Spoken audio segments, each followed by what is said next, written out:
We're now live. Okay. Yeah. Okay. We've got 1 minute, Anne. Thank you. Oh, here's Simone. Looks like we've got good. Simone as well then. Excellent. Good. Maybe because we're on Zoom, she can attend. Good. No, it doesn't come up on mine. Well, her name's there. Let's see.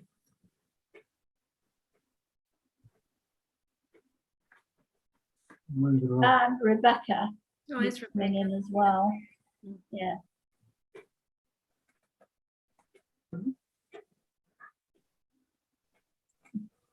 Hi all.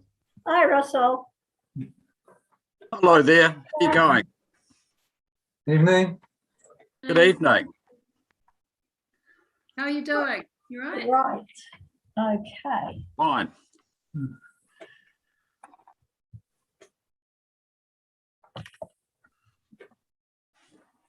Okay. I think we're probably about 6 o'clock. Yeah. Steph, Yeah. Yeah. do you want to make a start? Yeah. Okay. Welcome to everyone. Hang on, I'll just put my light on, then I can see what I'm doing. It's darker. That's better. Okay. Good evening to everybody, community board members, staff and members of the public. And welcome to this meeting of the Greytown Community Board. I don't know what's the matter with the phone. The wonders of Zoom. Yeah. What do you do? Right, I'll leave the door open for it. Okay. All members participating via audio video conference will count for the purpose of the meeting quorum in accordance with clause 25B of Schedule 7 of the Local Government Act. And as you know, the meeting is being live streamed and it will go to the council's YouTube channel. Meeting will also be recorded, and subject to the recording being a suitable quality, it will be made available on that YouTube channel. Right, extraordinary business. I've just got one thing in terms of the recommendations.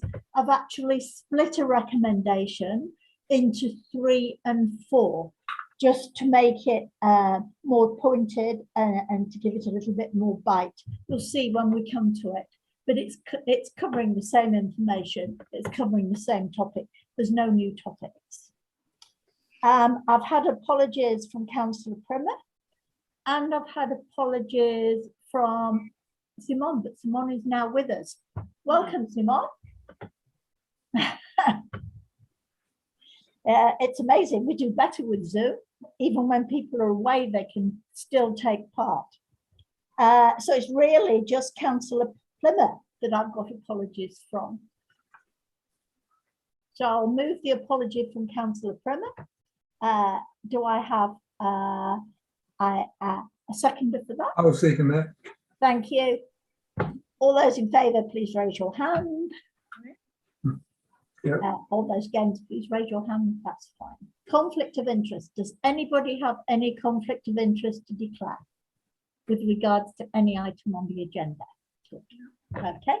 Does anybody want to make any acknowledgement or tributes No. at this meeting? No. Okay. Right. I'm going to move then to 5, public participation. This evening we've got 2 speakers in the public forum. You will each have 5 minutes to speak. Steph may raise a finger to the camera when you have 1 minute left and make a T at 5 minutes. However, I will use the chair's prerogative to suspend standing orders, and I'll allow a little more time for both these speakers because they're both quite important. So, welcome speakers in the following order. Sorry, and just a point of clarification there, you don't actually need to suspend standing orders for that. It is at your discretion, already provided in standing orders to extend the time limit if I'll use needed. my discretion to give them a little more time, but thank you for that, Steph. So the first to speak will be Derek Williams. So welcome to Derek. Thank you, Madam Chair, and good evening, Your Worship, councillors, and any other people who may be looking in at the live stream. This evening, I wanted to just go over a couple of background matters in relation to the land at West Street. It's good to know that the council passed a resolution which will see an officer's report coming back to it with the costs and implications of bringing forward consultation. But I'd like to focus in initially on the economic implications on the council's decision of the 7th of April to not sell or lease the land now and to defer detailed consideration of the use of the land until the 2024-2034 long-term planning process. That decision is significant. The reason it's significant is on account of the value lost to the local economy by the non-commercial use of the land. Specifically, if the land was used for the provision of much needed amenities in Greytown, there would be $7.5 million flowing in to the local economy from construction alone while it's under construction. And thereafter annually, there'd be between 7 and 10 million flowing into the district and local economy through the operation of the facility and increased local and visitor support. So when you top those up over a delay of 3 years, then that's well over 28 million that we are effectively saying goodbye to from the local economic activity that would be generated by those amenities. So it appears to us that the council didn't do any work to identify those benefits, and instead it actually concluded that, and I quote, the economic benefit and income potential for the district was minimal. That's what was recorded in the minutes of the Assets and Services Committee held on the 11th of March. Also, when it came to the council on the 7th of April, Councillor Fox moved that council has taken into account the community's views and preferences and does not consider further consultation necessary on these decisions. Also, there was a reference, as I've already said, to the fact that the economic benefit and income potential for the district was going to be minimal. It is extremely hard to fathom how the council came to that conclusion. What's also curious is that in the papers that are associated with that 7th of April meeting, there is a Greytown Central property report from the officers, which has now been released by resolution of that council meeting for public access. And in it, it refers to an Appendix 1 to that central property report. The title of that appendix is Financial, and it is nowhere to be seen in the public release at this stage.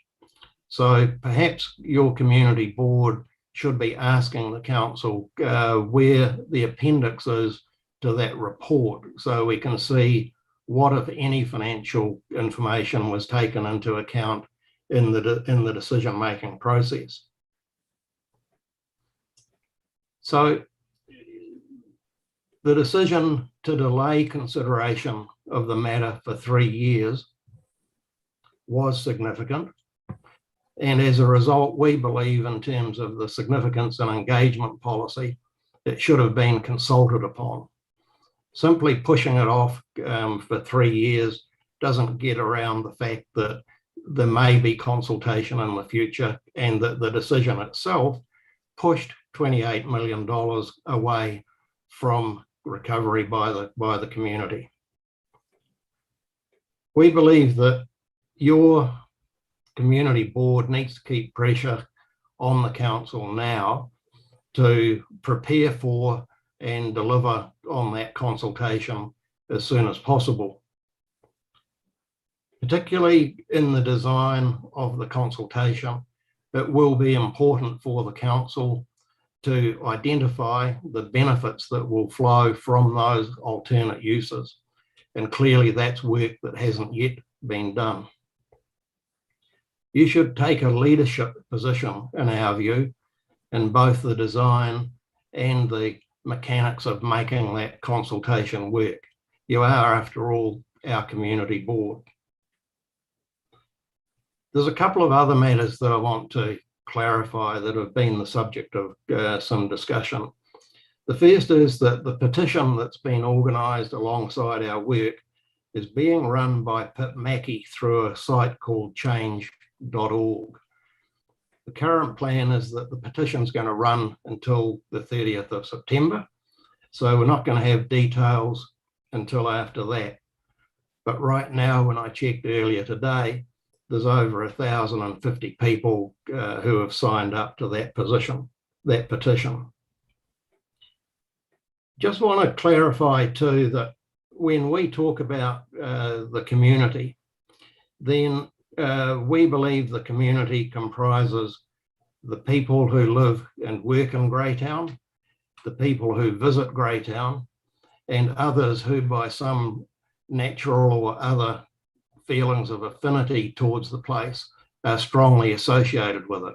It's particularly so in the case of Greytown, given the repeated number of people who visit and do things here repeatedly, maybe absentee people who have interest in property, and certainly a lot of people who come here over many years to spend their leisure time prior to coming to the community in a later stage of life. We expect, therefore, that the petition will contain quite a diverse range of people who are prepared to speak in support of the commercial use of the land. By backing our submission that we've already made to the council and playing a key role in influencing and being actively involved in the delivery of the consultation that's now required, you'll be making a positive contribution to the evolution of Greytown. Greytown is growing at a far faster rate than had ever been predicted, and I understand at the moment there are about 180 building permits out for new properties to be built. Standing still isn't actually an option. Standing still is going backwards. Our community needs more and more amenities to make it a better place to live, work, and to recreate in, and to attract more visitors. So you've got an opportunity here to be involved in this process, community board, make a positive contribution to the evolution of Greytown, and this is going to add to the reputation and durability of your board as an effective promoter of your community's needs and preferences. I'm happy to take any questions on the matters I've raised. Thank you, Derek. Is there anybody who wants to raise a question on Derek's submission? Rebecca. Thanks, Anne, and thank you, Derek, for your submission. Just want to clarify, you keep talking about we. Could you just tell me who we is, please? Are you a group of individuals, and who are those individuals, please? Because I can't find any detail about who you all are to have a conversation with. I am the spokesperson for the group, and I will supply you with my details if you don't already have them. I have your details, but I mean, who are the members of the group? Because it would be interesting for council to actually understand who the members are so that we can actually look to seek more information where we need to? Well, I guess our position is that we would like the council to provide more information on how it concluded there was little or no economic benefit to be gained by the sale of the land. I don't think you've answered the question, Derek. I was actually asking to see who your membership was, but I won't ask you anything else. Thanks. If you can't share that, that would just be nice to know. Maybe that'll come up as part of the petition. Indeed. Okay. Any other questions? I have a question. Derek, how did you arrive at the value of the economic benefits that you mentioned?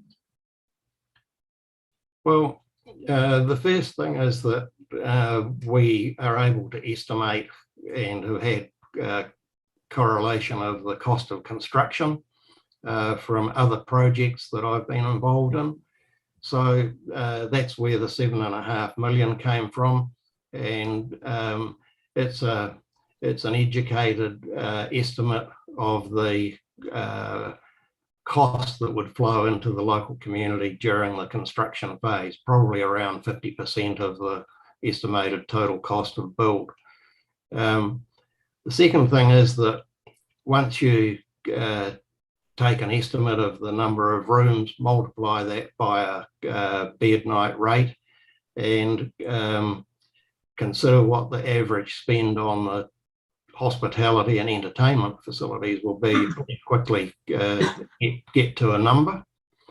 And then there's another estimate involved in the local and district uplift on that extra accommodation and amenity value of about the same amount. And then we've currently got major investments being made in the retirement village and in the Five Rivers Health Complex. And we know from some research that has been done, if you can't retain professional people to enable those things to operate efficiently, then the cost of bringing them in or bringing replacements in is about equal to a person's salary. So we've made an estimate of those things. So we're very confident in our estimates of the economic value add to the community. It's not so much a matter of a question for us to answer other than to identify the loss that would occur through not using the land for those purposes. It's more a question of trying to understand what, if any, work the council actually performed to see whether the decision was significant or not. Rebecca. Thanks, Anne. I've got one more question. There's been quite a lot of time taken for this submission. I'm aware that we've got others in an agenda to get through this evening. I'm just really interested, Derek, I'd like to ask you one more question around the membership of your group. You do talk about we, and I said I wouldn't ask you anything more about that, but I'd really like to understand how your group is funded. You've run quite a media campaign so far. Could you answer that for me, please?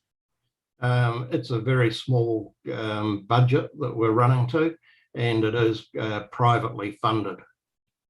Are you able to disclose who is funding that for us? No. You're not. Okay.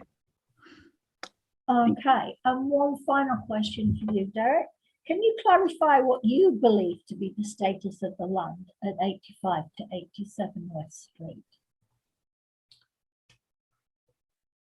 As I understand it, that land has been in public ownership for as long as it's possible to trace back. I think since 1940, it's variously been used as a council depot and site. I understand that it's zoned commercial, and at the moment it's not being used for commercial purposes in the sense of what the word commercial normally means. Okay. It is not listed. The land is not listed as a strategic asset in the council's long-term plan. Thank you. Graham, did you have your hand up? Yes, Derek, it's Graham Gray speaking. A question I'd like to ask, do you have any financial or any gain in this development going ahead on this site? Absolutely none. My sole interest is in getting some good amenities to cater for the potential of Greytown. Thank you. I think we have spent quite a lot of time on this. I think we should perhaps move to our second speaker, and that is John Norton. Welcome, John. If you can come forward and give your contribution, please. Sorry, Madam Chair, I was just unmuting my my microphone. Thank you, Madam Chair, Mr. Mayor, community board members, and I think tonight we're also talking to the residents of Greytown. My name is John Norton. I'm a resident of Greytown. I'm talking to item 3 in the Chairperson's report, the progress on 85 to 87 West Street. The issue has been around since September last year, when a commercial proposal for the development was sent to council with a request that consider selling or leasing the land to enable the development. The report was prepared and was considered at the council meeting of 28th of October in public excluded. The officer's report noted the Pahikara proposal meets all of the community outcomes of the LTP, and therefore we consider the opportunity merits further consideration. The issue was referred to a report of the Assets and Services Committee and again was considered on the 11th of March this year, again in public excluded, with the Assets and Services Committee concluding, as Derek has noted, the economic benefit and income potential for the district of selling or leasing 85 to 87 West Street was minimal. There was no analysis to support this conclusion. It was biased reporting. The economic benefit, as Derek has outlined, is substantial.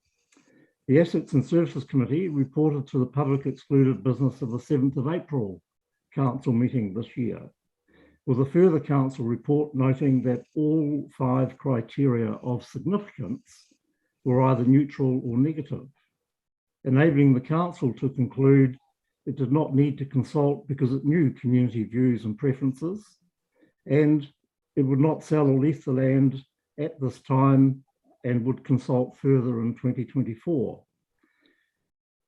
My view is that this is quite biased reporting, and I noted that at the council meeting of the 15th of September, and that councillors enabled this biased reporting. Throughout this 8-month process, not once was the Greytown Community Board or the Greytown community involved in any aspect of the report writing or the council or council committee decision making. This is extraordinary and arguably places the decision of council outside the provisions of the Local Government Act. First, in terms of biased reporting and biased and misleading reporting, and secondly, on the basis of non-involvement of the Greytown community and the Greytown Community Board in a matter which is right on their main street. Madam Chair and Community Board members, I'd like to draw your attention to the terms of reference of the Greytown Community Board. Item 2, community boards provide an important conduit between the council and the community. Item 3, the purpose of local government is to promote social, economic, environmental and cultural well-being of communities in the present and in the future. Community boards are a key to support that purpose.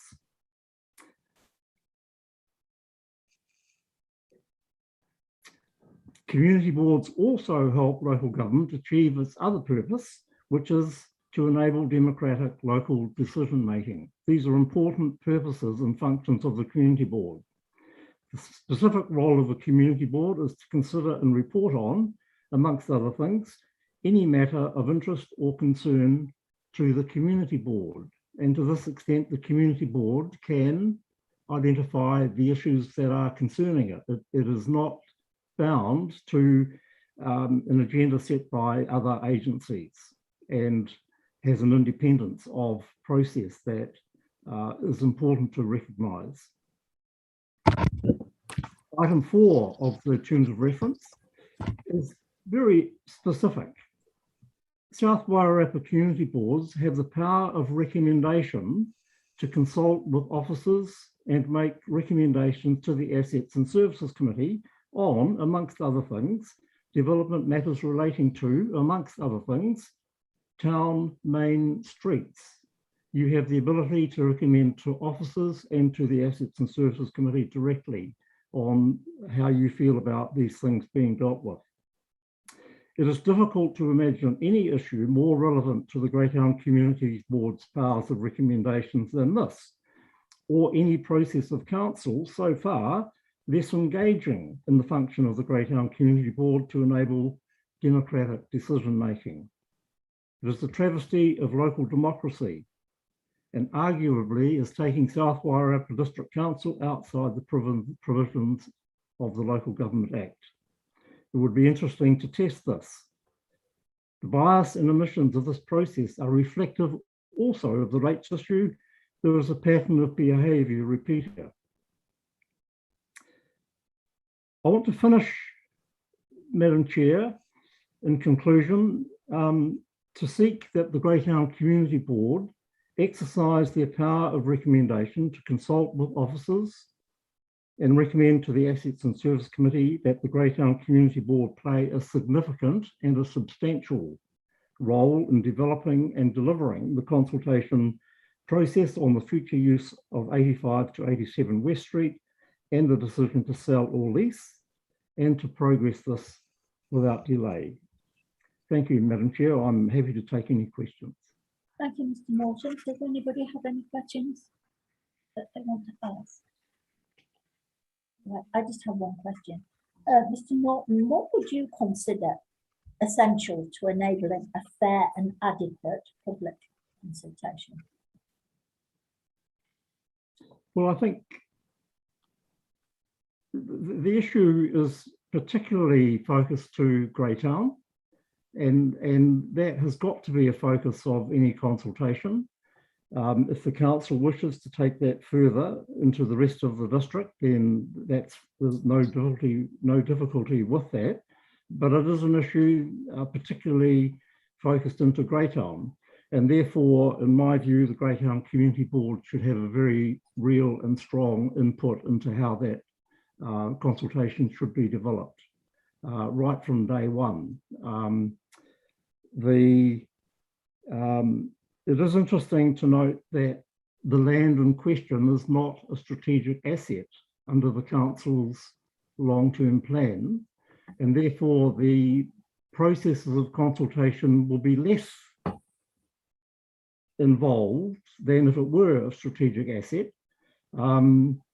What I'm trying to say is that this can be very clearly and carefully consulted with the Greytown community and wider if necessary, but it does not need to get into an expensive process which is involved in the special consultative processes of the Local Government Act. And so local meetings, information presented, opportunities for people to have their say would all be, from my perspective, would be part of a consultation process that could be relatively quickly developed and relatively quickly delivered. Thank you very much. Well, I think we've given this a good area. We've had two good speakers in this area, and of course it will be coming up again in the chair's report. So I think we can move forward. Thank you very much to the two speakers for your presentations. I'm going to move to the community board minutes. Are there any corrections to either of the minutes? Yes. Yes. I noted, I think it was point number 6 on the minutes. It's just a small thing. It's actions from public participation. The matters raised by Mr. Wilson should actually read Mr. Williams. Which board meeting are you referring to? The last one when Mr. Williams presented on the Wahine action plan, that one. So I noticed that. I don't actually have the thing in front of me because of the way I'm set up, but I've got notes about things, okay? So I've noted, in the notes that that Derek actually presented about the Wahine, what they wanted to go in our submission. Yeah. And it was during that public participation phase. And I've noticed that it's just an easy typo, an easy slip, that in point 6, I think you'd see that, Steph, do you know where I'm referring to? Yeah. So if you just want to change it from Mr. Wilson to Mr. Williams, I think Mr. Williams would be most happy. Okay. Thank you. All right. So I have a mover for the minutes of the Greytown Community Board meetings held on the 4th of August, the 18th of August, to be confirmed as a true and correct record. Do I have a mover for that? Yep. Mm-hmm. Thank you. And a seconder? Subject to that correction as well. Subject to the correction. In the Thank you. resolution. Yeah. All those in favour, please raise your hand. Okay. Okay, thank you. Anyone against? Right, the motion is carried.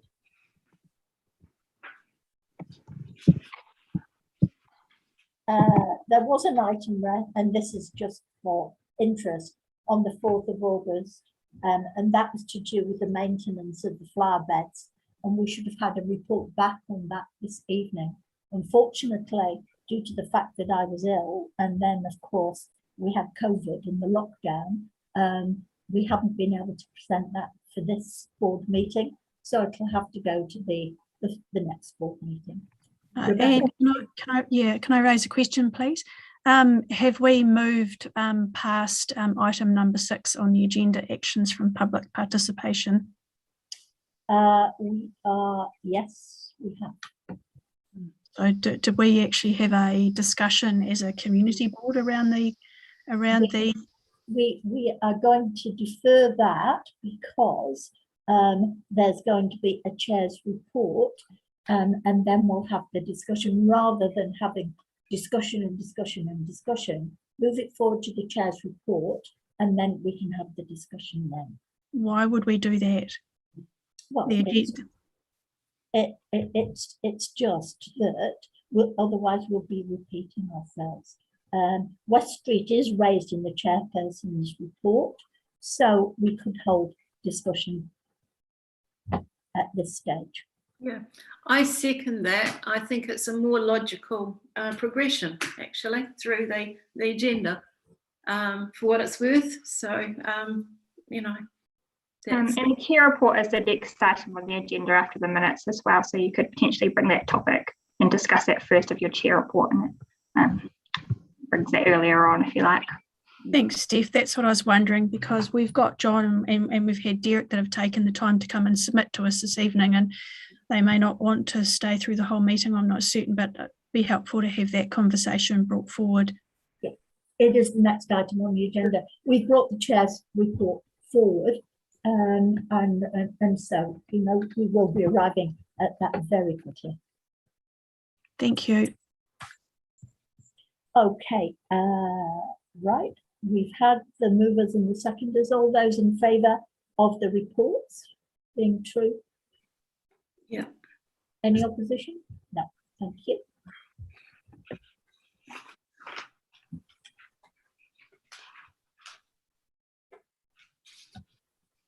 Okay, we are now moving to the chair's report.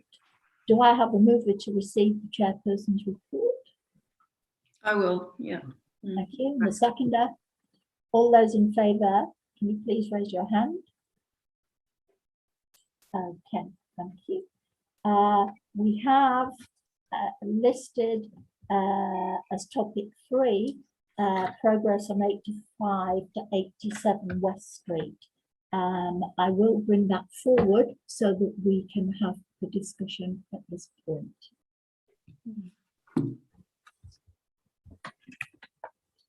Okay.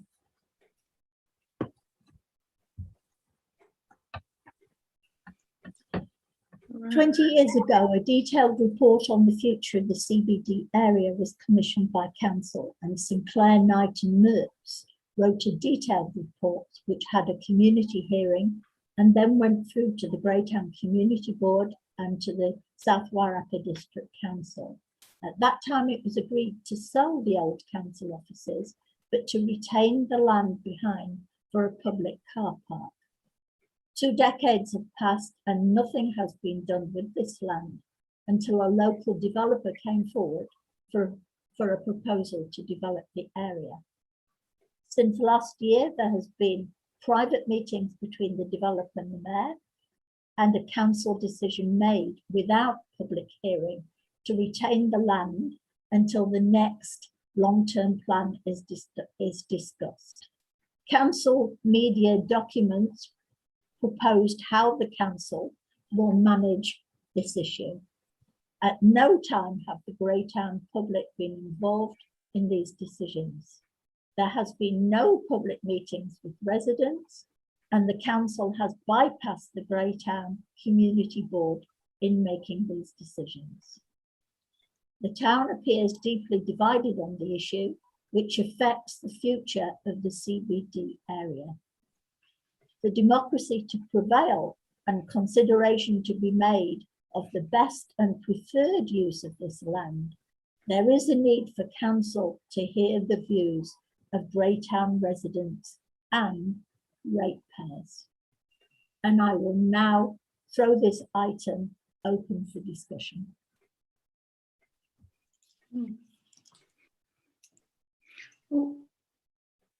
Yeah, Anne, I think really we have reached a point where we do have to consider asking our council to stump up and do the right thing.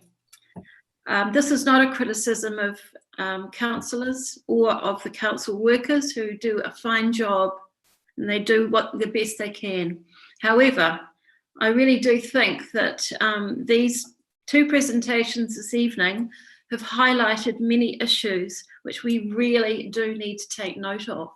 It behoves us to do so. There has been, as you are well aware, a lot of criticism of us for not having had public consultation, which is expected when these big issues come along. And my sense of it is that it was actually taken out of our hands a long time ago, and we were not given the opportunity to actually go through the normal motions. I do have a question. When it is said that at that meeting, I think in April, where they said that the preferences and views of the community were well known, how was that possible? I've got to ask that question. If you've got an answer for me, please give it to me. But it's just based on what we've heard this evening. That's something that came up to me, and I thought, well, if we haven't had a public consultation and if the community board has not been involved, how was the public's view of the world known, and on what basis was it collected, and how was that used in the decision making in that council meeting? So, okay.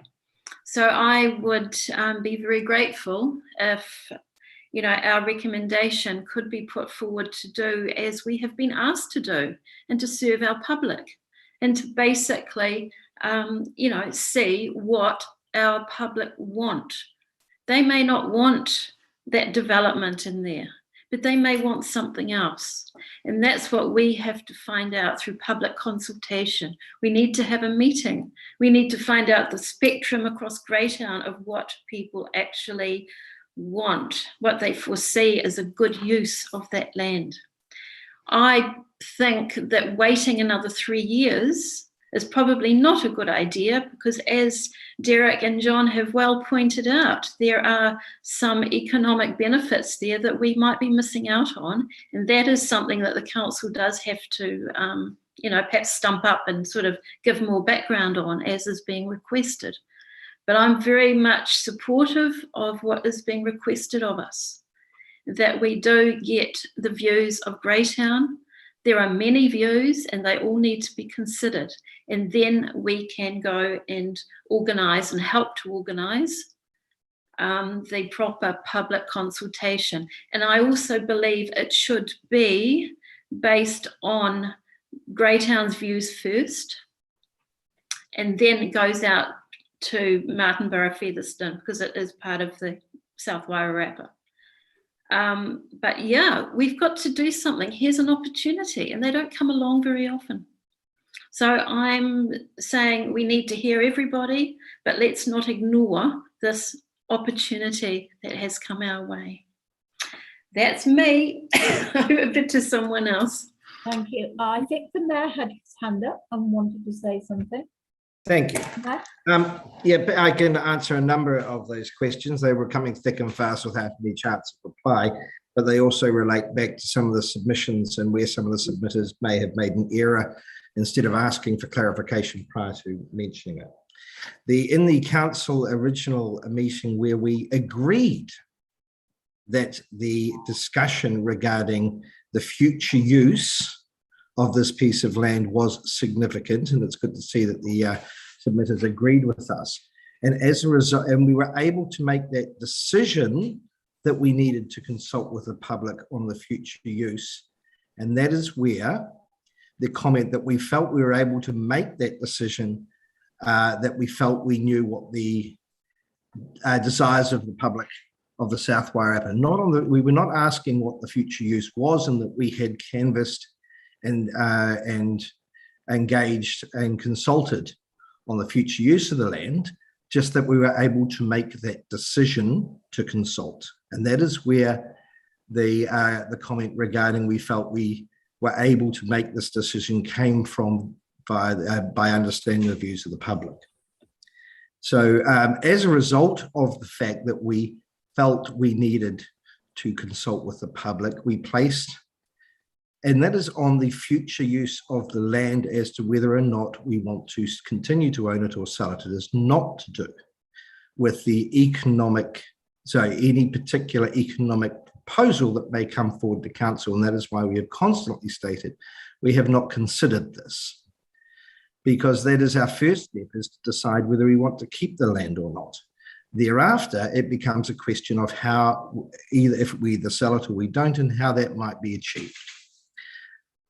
It is a matter of, so we have then also in the last council meeting, and hopefully you've, otherwise I'm unsure why some of the questions have come forward, we have agreed to look at bringing forward the consultation from the 3-year period at the maximum as part of that previous council decision. And at the next council meeting, we will have an officer's report to overlay how we might achieve this, the costs and time frame, and make a decision on bringing that forward. So with that respect, I think any advice to assets and services is slightly redundant because we've already done that. And there's a particular process that councillors must go through in order to achieve this. So I'm really just a bit confused about the discussion when we are agreeing that we will consider an earlier consultation process. I will also take issue with the fact that Greytown's voice should be heard higher because it is an asset of ratepayers. And we have constantly stated that it is the views of the residents of the South Wairarapa as to the future of this land, not one particular group. Thank you. Shelley, did you have your hand up again?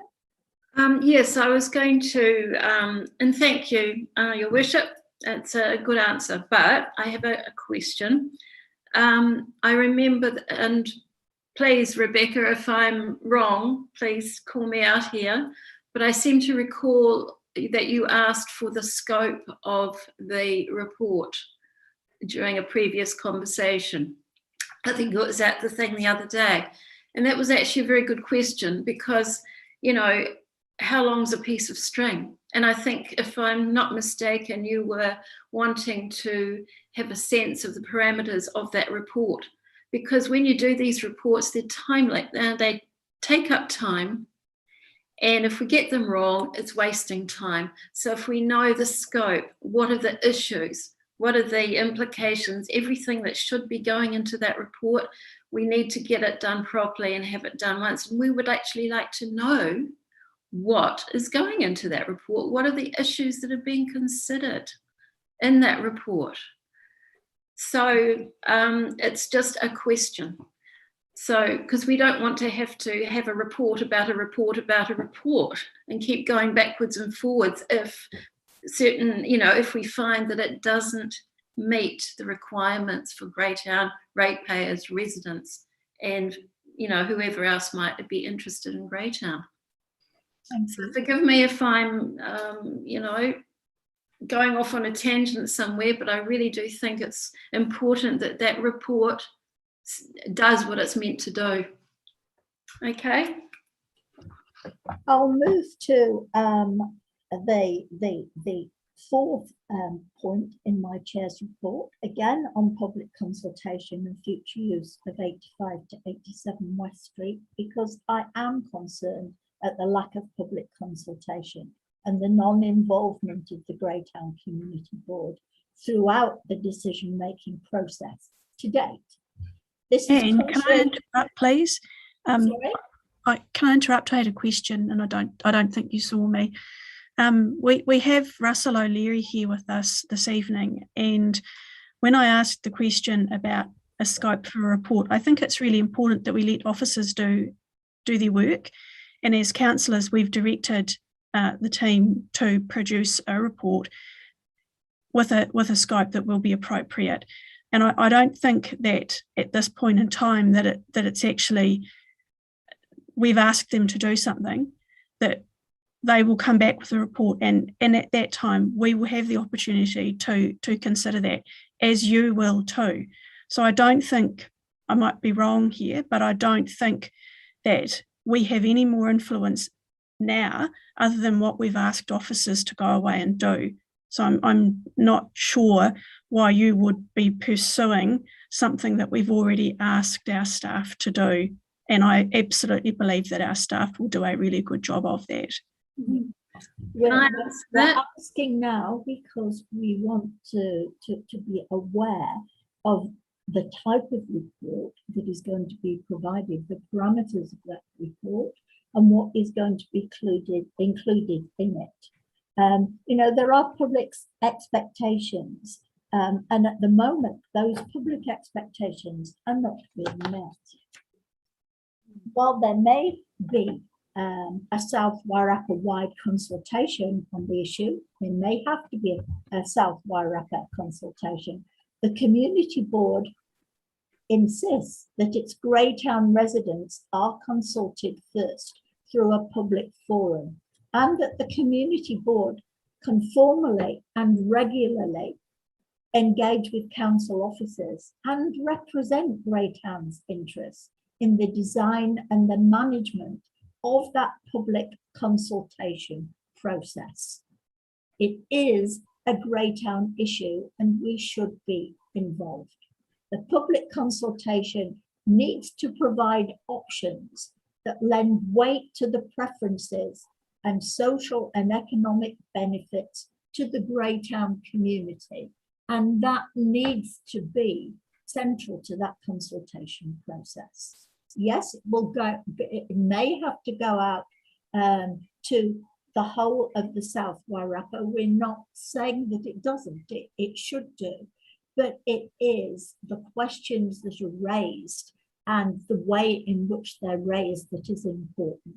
And the community board feels very strongly that we should be part of that process, and that there should be a public meeting so that the public can lend weight to what they regard is important in that process. Madam Chair, do you accept that we have actually agreed to that, and that there is possibly a process within the Local Government Act that must be followed that you may not be aware of? And at that point where the public consultation occurs, there will be involvement from the public and from the Greytown Community Board as to the outcome of that consultation process. No, we want to be part of that consultation process. This is a decision of council. Of the outcome. This is the decision of council on the future of land, and you will be consulted. will be consulted as part of the legislated Local Government Act process. But that land is Greytown land. And it's That land is South Wairarapa land, Madam Chair, with respect.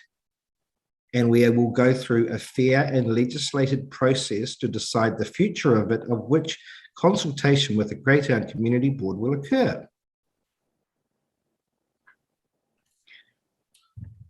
Mr. O'Leary.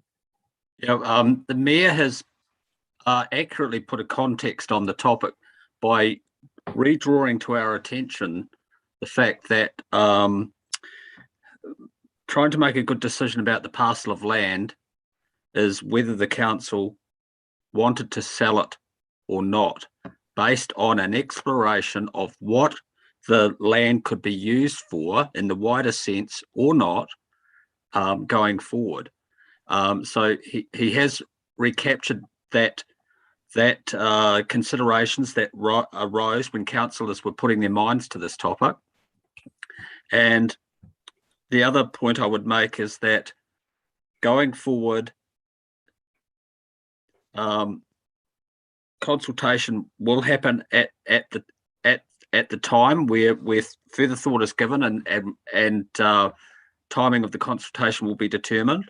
But be very mindful of the fact that it is a portion of land within the whole body of council-owned land, so the district as a whole would have that interest, and we must not lose sight of each and every residents, ratepayers' opportunity to have say in the matter, given that we are supposed to be acting for the best interests and the future direction of the whole district, and also deliberating between public good, private good, and the whole matter in terms of any decisions on land ownership or disposal of land. Ms. Symes. Yeah, thank you, Russell. That's well said. Can I ask though, is there a time frame? When might we expect the report and the consultation process to actually be open to us to get involved in? Have you got a sense of how long it's going to take, or because we've got no information and it's not getting at you? Okay. You do have information, and it was contained in the last council meeting minutes. And that is that we've had a request from one of the speakers to bring forward the consultation, and we are now getting a report which you will see in the agenda prior to the council meeting as to what the costs are, what the timeframes, what the capability, and whether it can be done. And then you will know at the same time as us what the information is that we will be basing a future decision on. So no, I can't give you a time frame because we haven't got the information, Shelley. Okay, thank you. It's an answer. I just had to ask the question, okay? But thank you. It is an answer, but however, we still don't know what Greytown residents want. It's possible that if we have a public meeting, Greytown residents may say, no, we don't want a development. We want that land to remain with the council.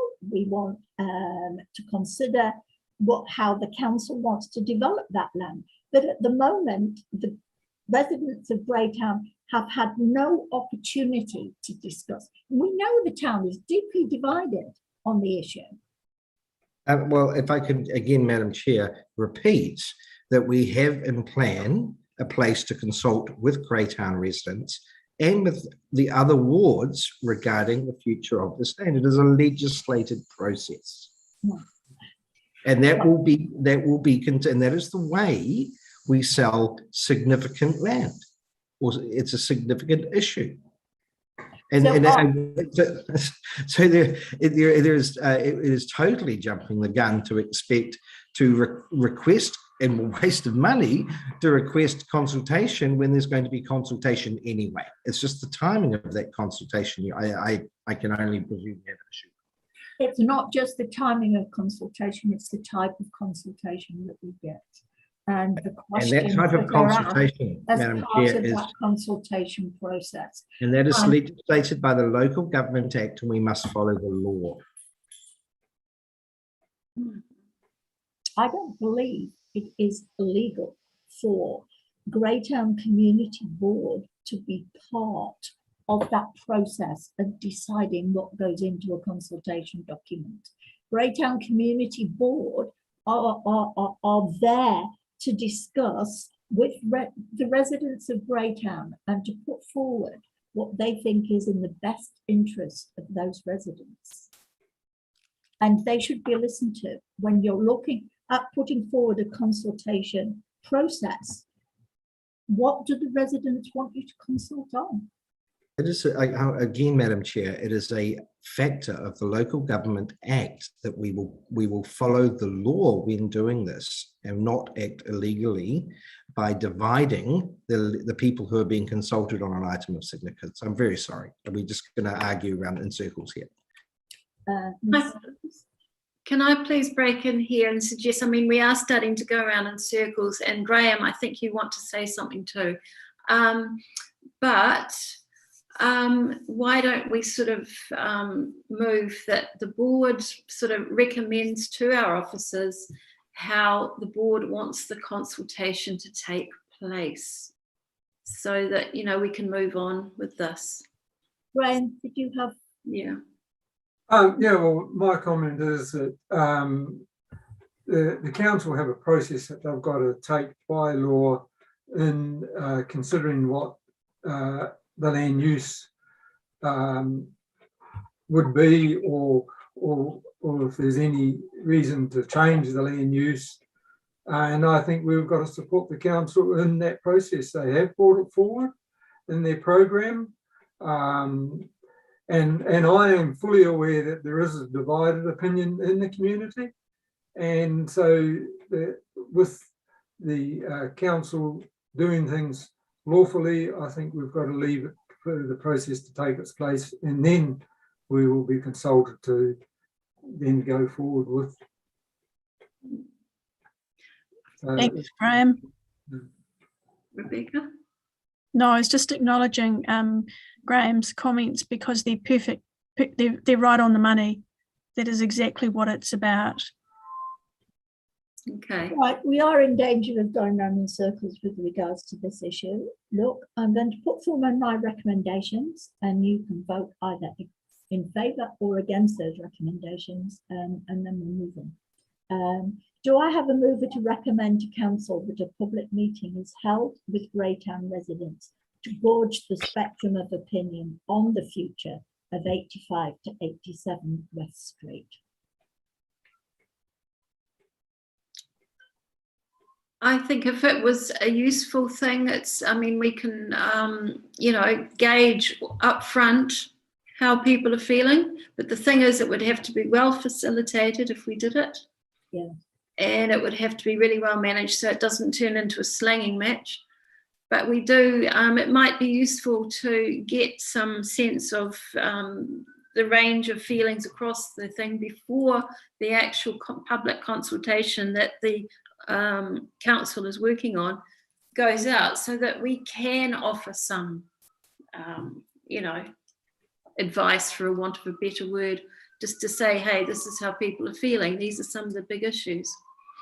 So we can still, you know, get into the process without upsetting any apple carts. Open to discussion. Okay, thank you. Do I have a seconder for that proposal? Obviously not. No? Okay, all right. Well, that proposal falls. I have a second motion to put forward. Do I have a mover to recommend that Greytown Community Board is formally included in council design and management of the public consultation process regarding the use of 85 to 87 West Street? Do I have a mover for that? Yep. Simon, do I have a seconder? Yep. Shelley, all right. All those in favour, can you raise your hand, please? Right. Simon, that is 3. Those against, can you please raise your hands? That is 2. So that is then accepted. I have a mover and I have a seconder, and that recommendation has been approved. So I'll read it out again. The Greytown Community Board is formally included in Council design and management of the public consultation process regarding the use of 85 to 87 West Street. Okay, that will now go forward to assets and services. Now then, we've dealt with that matter. What we need to do now is to go back and to look at the first part of the chair's report. And that is concerning Greytown entry signs. Greytown Community Board were told 9 months ago not to go ahead with the new entry signs, as the mayor was going to propose new signs for all 3 towns. Please can we have a report back from officers on this issue? Greytown currently has no entry signs from the south, and we do need to progress this issue. So we need to know when that decision is going to be made. So the recommendation is that the council report back on a date when the decision will be made regarding Greytown's entry signs. Do I have a mover for that recommendation? Yep. Thank you. And do I have a seconder? Yep. Thank you. All those in favour, please raise your hands. Right. Okay. All those against, please raise your hands. Okay, that recommendation is approved.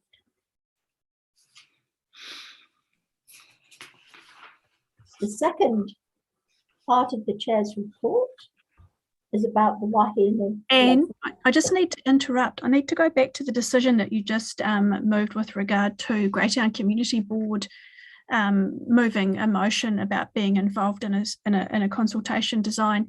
Sorry, did you count everybody? Sorry, I'm not sure if you counted everybody for votes. So could we just Shelley voted for it, you voted for it, and Simone voted for it. Shelley voted, Simone voted for it, I voted for it. Yeah? Yeah, and Graham and I voted. And what about Alex? Alex doesn't vote as the mayor. He doesn't vote as the mayor. No, sorry, I don't vote. Yeah. Okay, that's right. I was just confirming that. That's fine. So that is 3-2. Councillor Fox and Graham, would you like your votes against recorded in the minutes? Yes. Yes, please. Yes. Thank you, Steve. Thank you. Right, okay. We're now looking at topic 2 of the Mayor's report, which is the Wahine Flood Management Plan. Do I have a mover to recommend that the Greytown Community Board receives regular feedback from the council on progress regarding the Wahine Flood Management Plan? Rebecca, you are moving this. Do I have a seconder? Simone. Those in favour, please raise your hands. Yeah. Those against, please raise your hands. That motion is carried.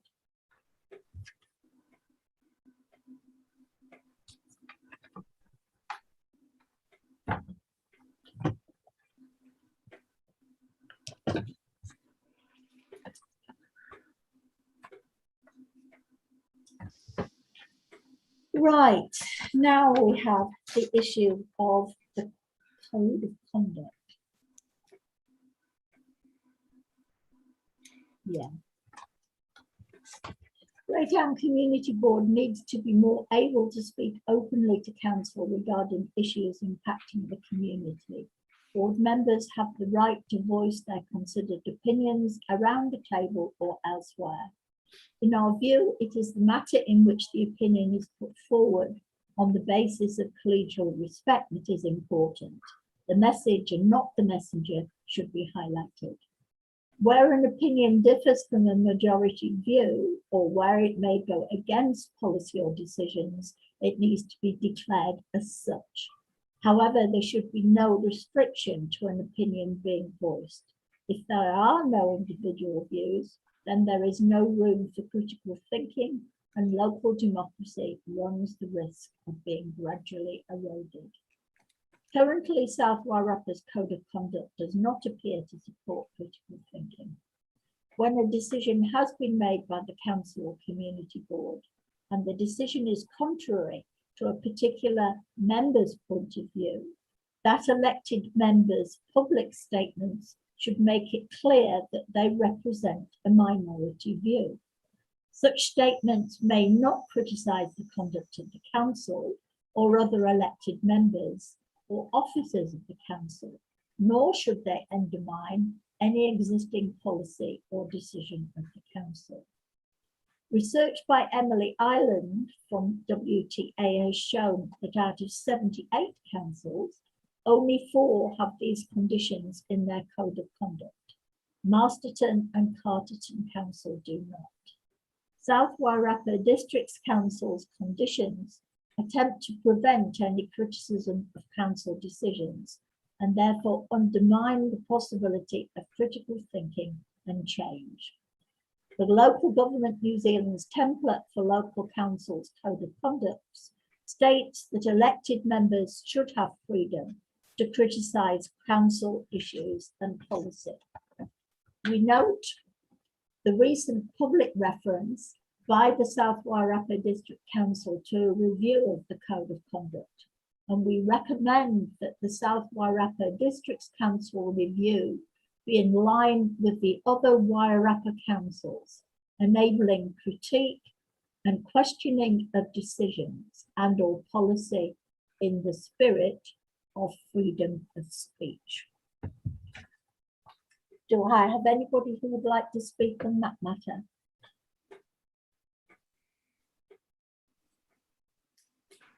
In terms of the code of conduct, all right. Do I have a mover to recommend that council's recent publicly stated plan to review its present code of conduct ensures that the same rules apply regarding elected members' freedom of speech across the 3 Wairarapa councils? Do I have somebody to move that? It makes sense. And I think, you know, there was, as you said, reference to the fact a review was underway and that there was going to be an alignment. Yeah. So just so that I guess we do have the right to question, you know, decisions that have already been made. Dare I say it, we're doing it this evening with this business with 85 to 87. And also the unfortunate situation around the rates where there's had to be a whole lot of, you know, pushback, and we've had to ask for certain things to happen. So, you know, in both cases, there is consideration of the public good. It's always open for discussion, robust, albeit, but that's what this is all about. But we still need to be able to revisit, to readdress issues if there are things which are really bothering people. So, you know, yeah, if there's uniformity across all the councils, that's good in my mind. Thank you. So, Shelley, you're moving? I guess so, yeah. Do I have a seconder for that motion? Simon, thank you. All those in favour, please raise their hand. Thank you. Thank you. Rebecca, have you raised your hand? Thank you. Okay. So is there anybody against who would like to raise their hand? I don't think we have anybody. Right. Thank you. That recommendation is passed. Thank you. Right, we're now moving to topic 5. Sorry, I should actually read out what we've agreed to. The council's recent publicly stated plan to review its present code of conduct ensures that the same rules apply regarding elected members' freedom of speech across the 3 Wairarapa councils. And that is what we agreed to. Right, just a very quick update on the Main Street flags. They are presently sat with the Greytown men's shed waiting to be put up. But obviously, because we're in COVID level 2, there's not a lot taking place at the moment, a lot of movement. So I'm just waiting for them to put those flags up. Footpaths and crossing to the 5 Rivers Medical Centre. That is the next topic. Interesting that at Assets and Services, it was agreed that this item be referred back to the Greytown Community Board for consultation, but that doesn't appear to have happened. And now we're being told what is happening before sign off at council. The matter of the need for public footpaths was actually raised by me with the CEO in June. So why are we only now trying to fast track this issue without consultation with the Greytown Community Board? Seems that we're pushing it through very quickly at the last minute. So I'm asking that question really of officers. Why has it taken so long for the issue of footpaths to be raised? Graham, I think you had some other issues that you wanted to raise in relation to the 5 Rivers Medical Centre.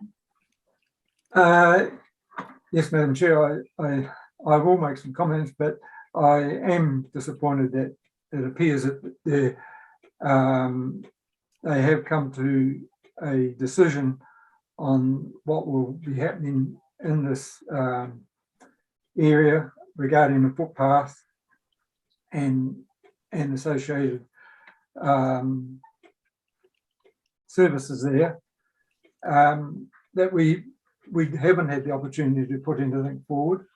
I personally think they made a wrong decision, but that's my personal view, because when you look at the plan A, there is certainly sufficient room, which is down there on the cross-section design, for the footpath to continue right along the boundary of Coronary College till it reaches the point of where the 5 Rivers have put their pedestrian exit onto Bigwell's Cutting Road.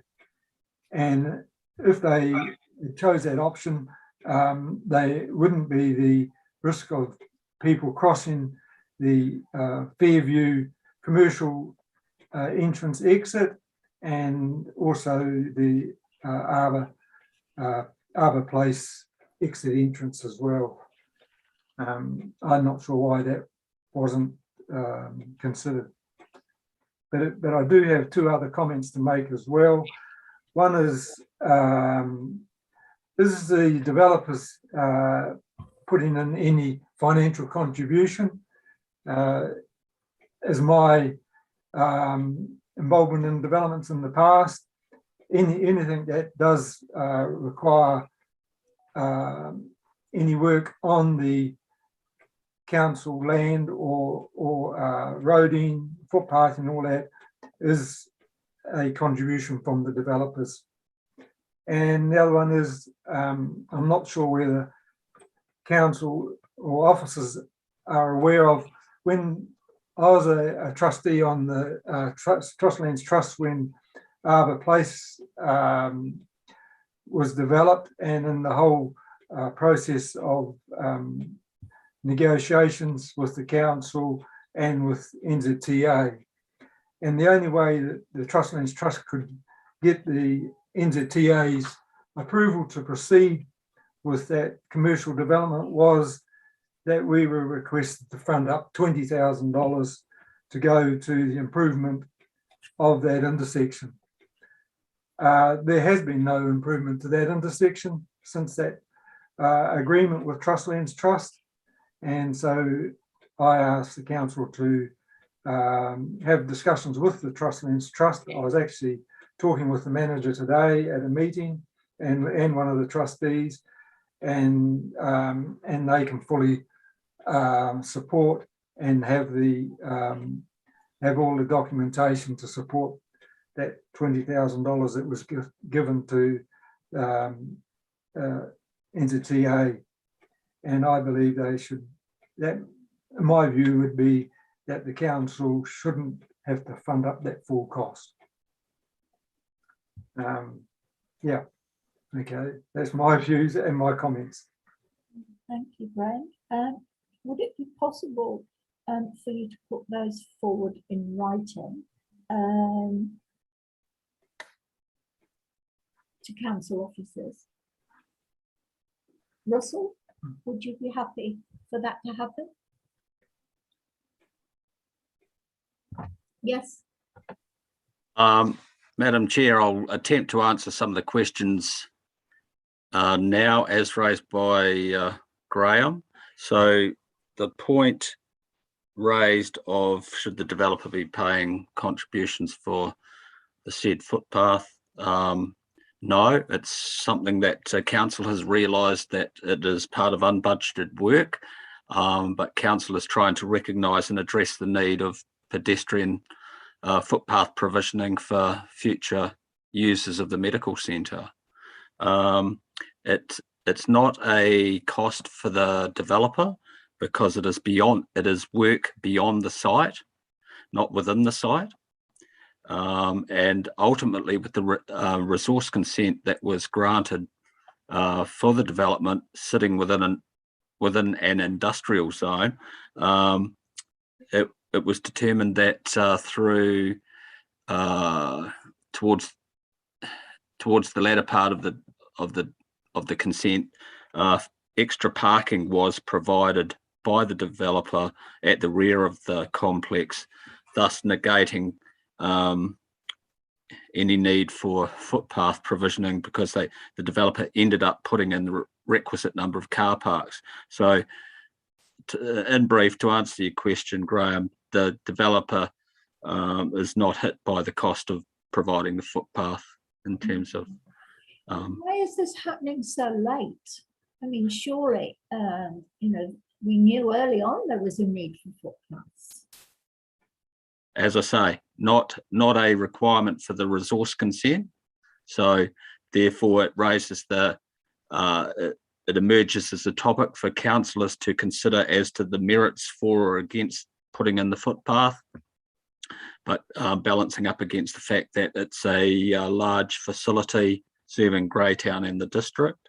The subsequent work that's happened has been a report of describing the context and background to the footpath topic to planning and regulatory, and then from that committee it was determined that a proposal for consideration of new footpath with costings, the route, and an outline map showing where that footpath location could be was to be compiled by through the Assets and Services Committee, and that was duly done through our roading manager, Tim.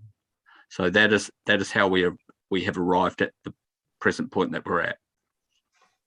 Right, but there's no way in which those footpaths are going to be there for when Five Rivers opens. Well, that is also the topic of having a footpath put in place, recognising that it's unbudgeted work from the LTP, but also trying to address pedestrian provisioning and safety to meet the future opening needs as soon as we can. Yeah. Can I just say something? You've hit on the important bit. It's safety. We've got to have these footpaths around a complex like that, which I know you realise, but that is an important thing to keep it pushing forward, really, in my opinion. I agree, Shelley. It is safety, and it wouldn't only be safety for just Greytown residents either, because other people might not be able to access from the road from other areas for all sorts of reasons, and so it would be used by other people as well, I believe. yeah. And also the assumption, therefore, without a footpath that everybody drives. Well, that's not the case. So you've got to have access on foot as well as, you know, yeah. Sorry, I'll shut up now. Okay, all right. I mean, it is important. We all agree that it's important, and we've been arguing since May, June that it needs to be done. It's just very late in starting to get those footpaths done. Yeah, I agree with that. Okay, Graham, do you want to put some of your comments, pass them forward to council? I know that you know, we're not being consulted, but I think it would be good to have those points in writing that you've made. Yeah, but I think the main issue now, as this project has moved on, that I think the council or council officers should follow up on that $20,000. It'll be $20,000 that Greytown ratepayer, well, that the South Ryper District Council ratepayers won't have to front up with, and in it, NZTA have received that money, and with the Trustlands Trust in good faith that they were going to make improvements to that intersection, which they haven't done. Russell, can you take that on board? Yes, we can. In the information Tim has prepared, he's got costings there. I also note that the mayor had his hand up in terms of he may wanting to provide some further context or advice. Certainly, Madam Chair, if I'm allowed. It's quite common, and I've struck this with regards to the three councils' conversations on roundabouts up at Wainawa, where they had contributed upward of $600,000 for a roundabout that hasn't been built for 12 years. So it's not council's role to discuss with the NZTA how or whether they've spent the money, but certainly the question could be asked of the community board to NZTA on when they're going to spend and how they're going to spend that $20,000 with regards to intersection upgrades. But this is not the intersection that we're talking about. It's off the intersection on Bidwell's Cutting Road. So we have struck this before with NZTA, just to give you a heads up. Thank you. Okay, very quickly moving on, because we've got a lot of agenda still to get through. Graham, have you got a report on what's happening for Christmas in the Memorial Park? Has there been... Yes, there was Steve Maddock from the Lions and Rosie Sports and Leisure and myself. We met last Monday, as it was the first opportunity after coming out of our COVID restrictions.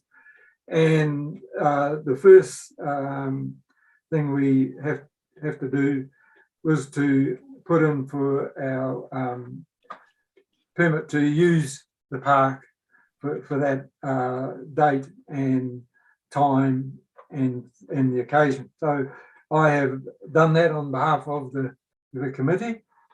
And we did discuss other ideas of how that afternoon would proceed. But we can't go any further on that until we get the reply back from the council officers to say that we've been granted the permission to use the park. Yeah. There's two disappointing things that did come out of that meeting as well. One was that there was a representative at that meeting for a short time from Rotary, and out of that, that representative indicated that Rotary do not want to have any part of the park, what happens at the park, and they are not prepared to accommodate in redirecting the parade to the park as we had requested from them. I was talking to this particular Rotarian on the Friday morning, and he said that it was going to take 3 months for NZTA to reply to the permit that they were submitting. He indicated they hadn't submitted it, that they were submitting, and he was also indicating that they would not get permission to redirect the parade to the park. And then on the Monday morning meeting, first thing he announced was, we've got our permit to have the parade. So everything's put in place. This is what we're doing, and we're not interested in what you're doing. Yeah. Pretty much. It's very sad because that was supposed to be a community event, and we have got Lions, we've got Inner Wheel, we've got Sports and Leisure, and ourselves very involved in trying to make something happen for the children. Rotary don't want to take part. They just want to do their parade. Yeah, he did actually, when I spoke to him on the phone, he said to me that, why haven't you kept Rotary informed of what was being developing? And I said, we certainly have. I said, Rotary was at the first meeting we had with all the other organisations.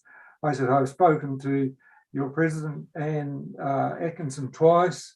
She was invited to the meeting, and he backed off at that point. But yeah, very disappointed.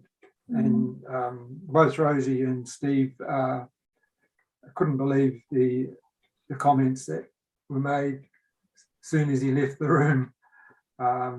So we've just got to continue and plan what we intend to do. The other areas was, when we do get the permit for the use of the park, we'll have to have a look at access. There's only one access into the park, and it is obstructed by a tree. You wouldn't get anything more than a standard utility in there, and you wouldn't get a trailer with higher than about just over 2 meters. So I'll look at that when we get our permit and see if I can meet on site with. I did make a comment in the chair's report about that, of course, because poles have been placed alongside the car park in Soldiers Memorial Park, right along, without any consultation with Greytown Community Board. And it does look as if that is going to obstruct access into the park for any large vehicles, which will obviously hinder our celebrations at Christmas. So we really need to talk to Bryce or a member of the council to see if we can get that sorted. Yes, yeah. I was surprised when I did a site visit, because there always used to be an opening at the west end of the park.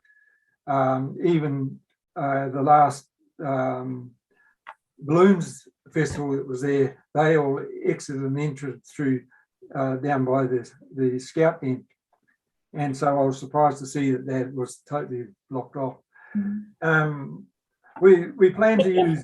If we could ask council maybe to report back on that matter as to why that's happened, and hopefully we can get a solution. And I'm sure we can work out a solution. Yeah. Simone, yes? what about looking at the rugby club if we can't get the park? Definitely. We could look at the rugby club, but in a way, I mean, the children are going to be in the vicinity because that's where the parade ends. It's a lot easier for them to come down to the Memorial Park than it is for them to go back and across the road to get to the rugby club.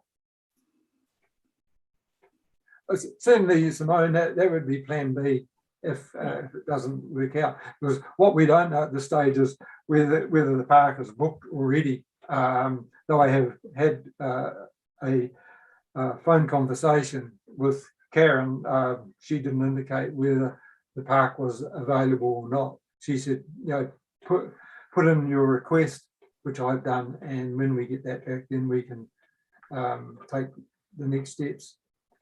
Oh, yeah. And if we can have consultation with Bryce about what is happening with the poll, but you're right. I mean, let's wait until we know that it's going ahead, and then we need to talk to him about how we're going to get access. I have had an email since from Rosie to say that the Lions have indicated that they will offer manpower for anything that will be required to be done on the day. They are going to be manning the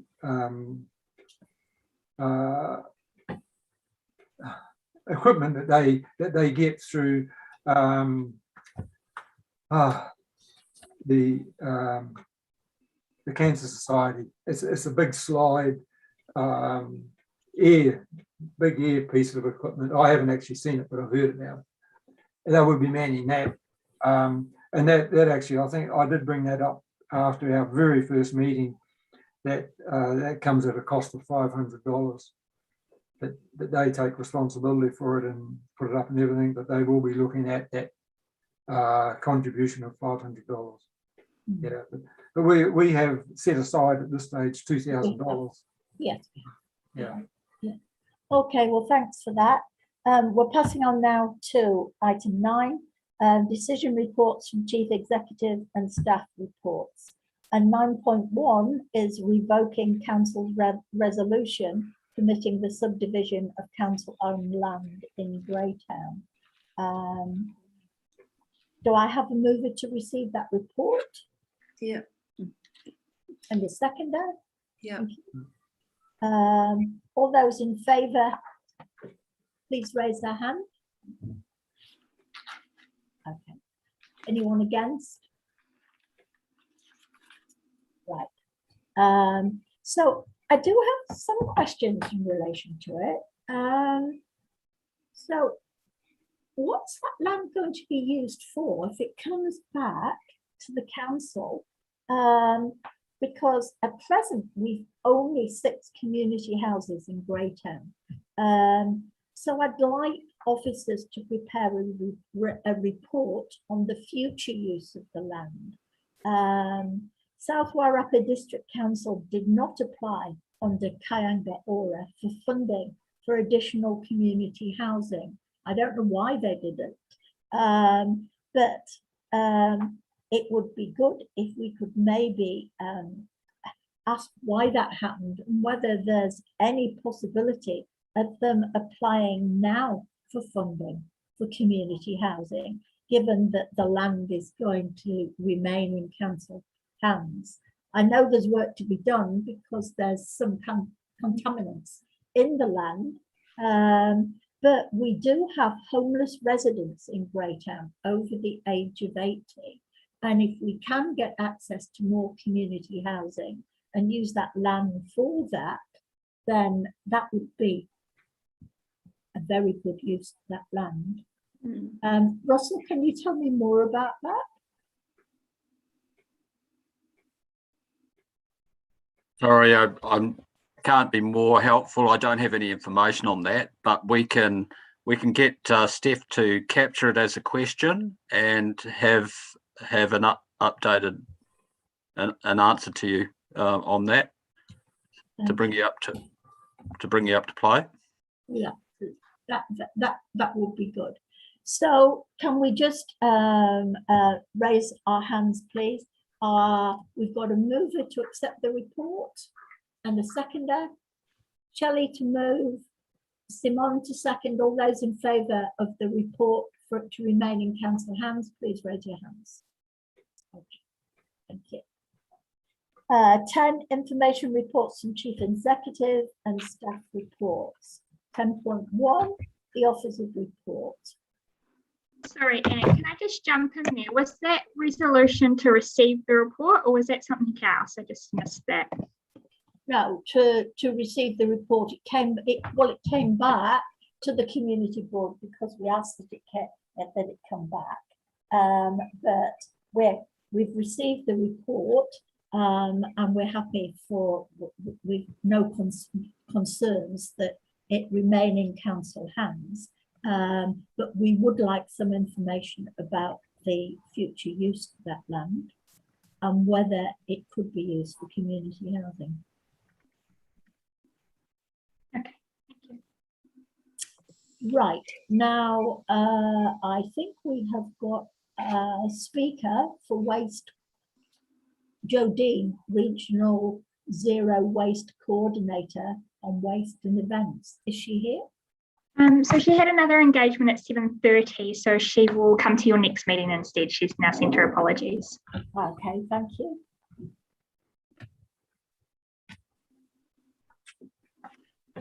Now then we have officers' reports. Can I have a mover to receive the reports? Yeah. All right, And a seconder? I'll second it.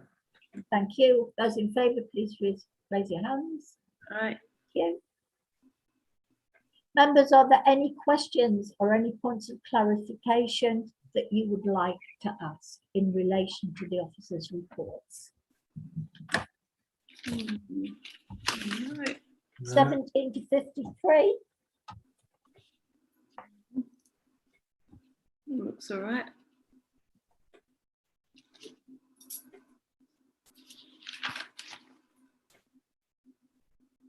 No.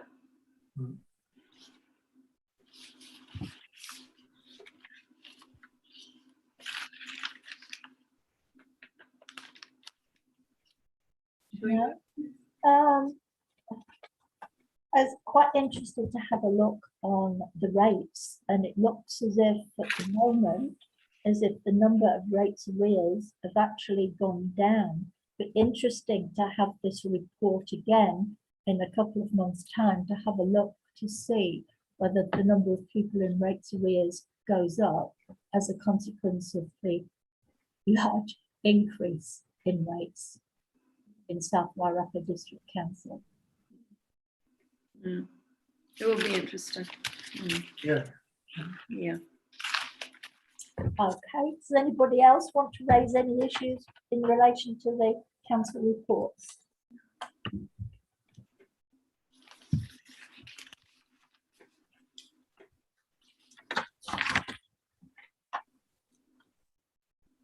Right, we're now moving to the action items report 10.3.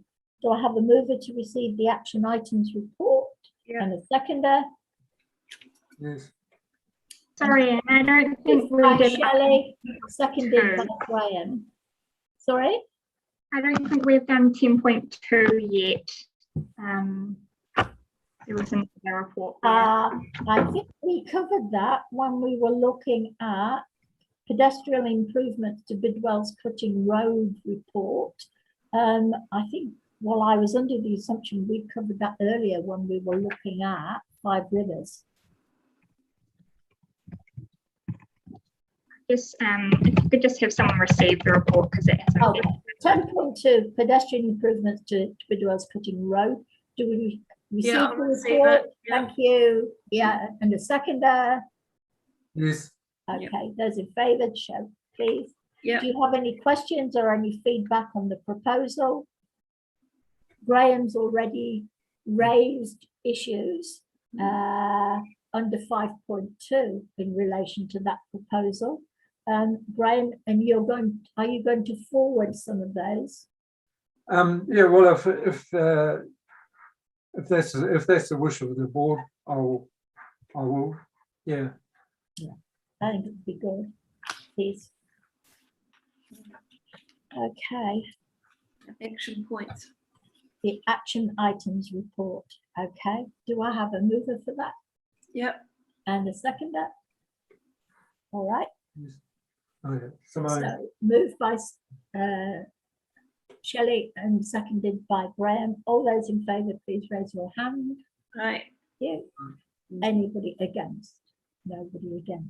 Members, are there any questions or clarification you want to ask or any updates to open action items? Yep. Shelley.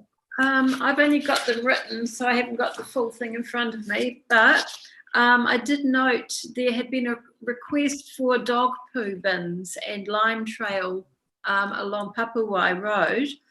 And the council did say that they charged $1,500 plus GST for installation.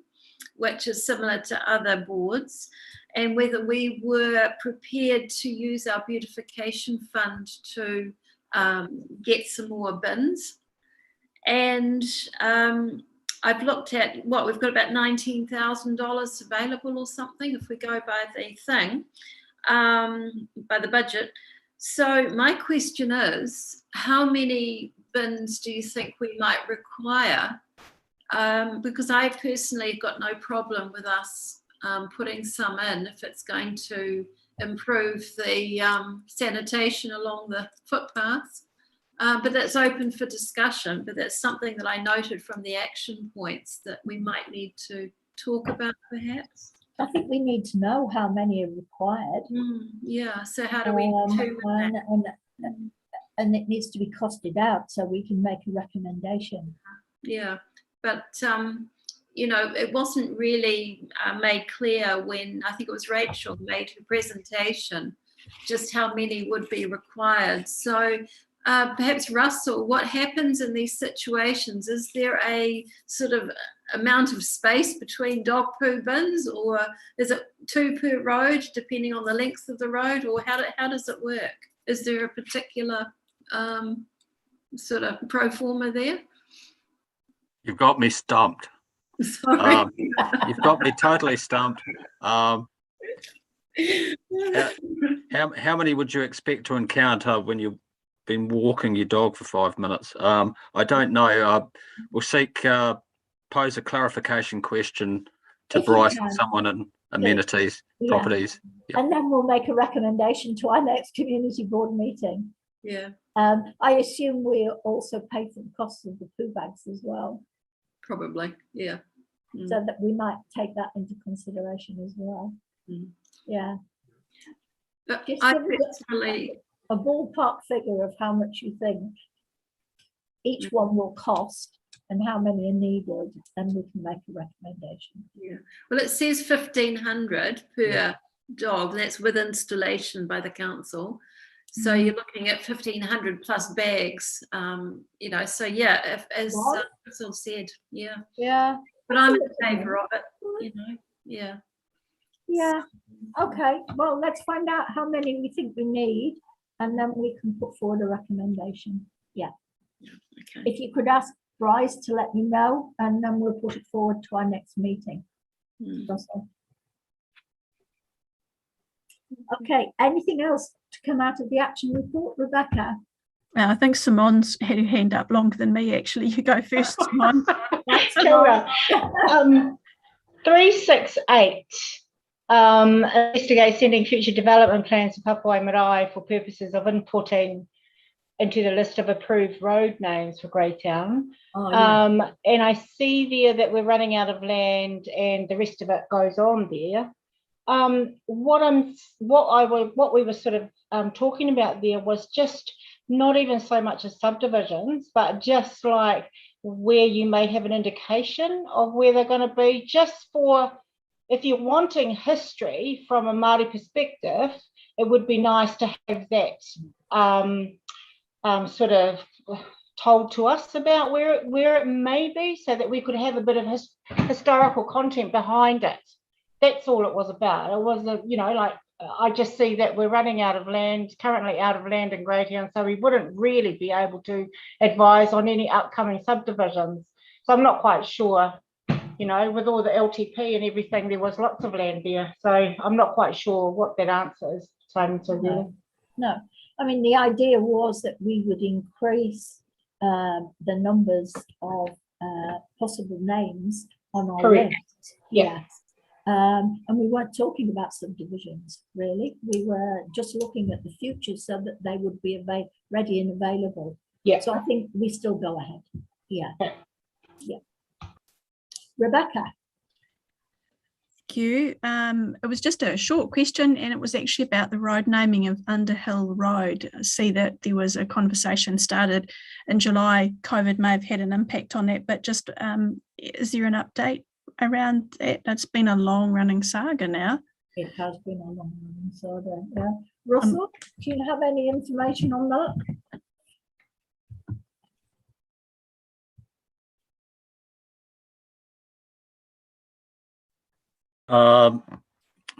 Only indirectly. I'm trying to recall an email I might have seen as to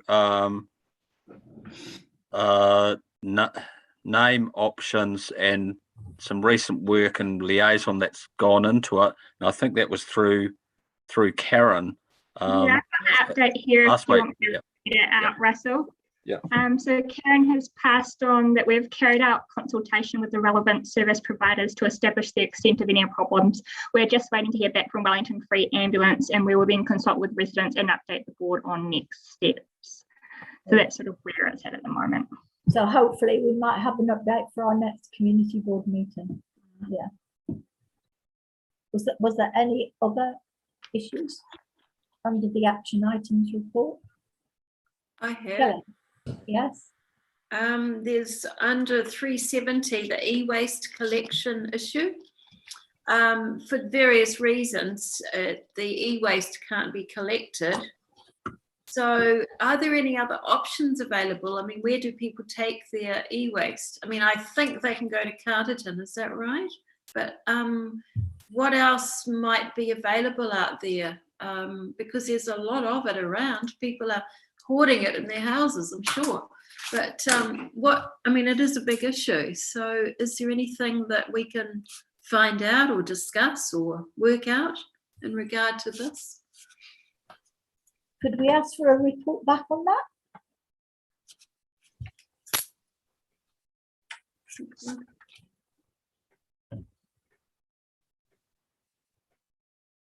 Yeah, we can try.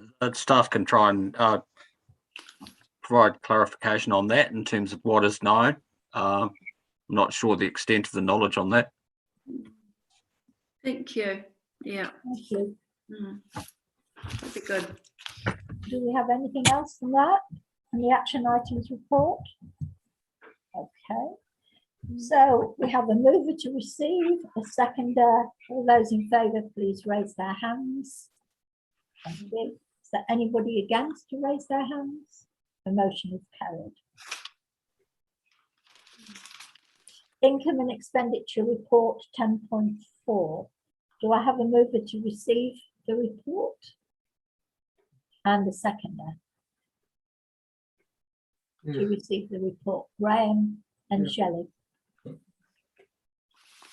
All those in favour, please raise your hand. Thank you.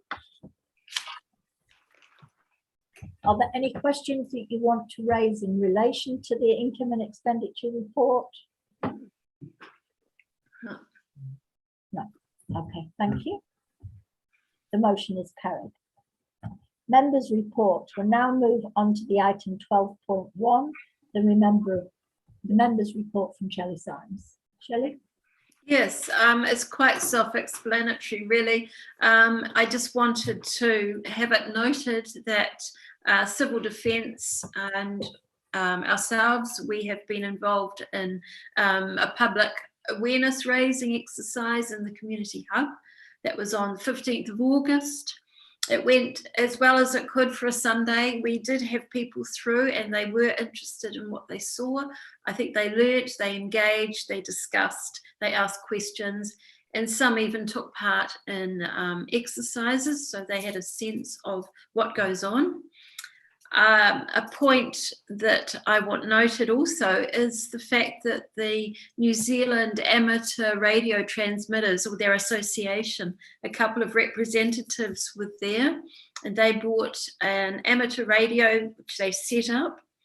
The importance of that was to show people that these things are easily portable and can be set up, and that they are relevant and complementary to the official Remo radio operations if there is an emergency. So we have Remo, which talks between Greytown and Masterton and back, but out there in the rural areas, there are many people who've got amateur radio sets, and they are available to be able to help out in an emergency. So if someone is lying under a tree somewhere, hey, they can get hold of someone and let them know so that help comes. So they're not an organisation that is often spoken about, but they are important. So I thought to highlight it. Okay. Thank you. So do I have a mover to receive the report? Shelley's report, and the seconder, Graham. So Yeah. we've got Rebecca and Graham. All those in favour, please raise your hand. Yeah. Is there anybody against? No, the motion is carried. Okay, and that brings us to the end of the meeting. Thank you very much for your Thank you, everyone. comments. Thank you. See ya. Bye. I declare the meeting closed, unless anybody wants to stay behind to discuss anything. The formal meeting is now closed. Thanks, Anne. Bye. Bye. Bye-bye. Bye. Thanks, everyone. You.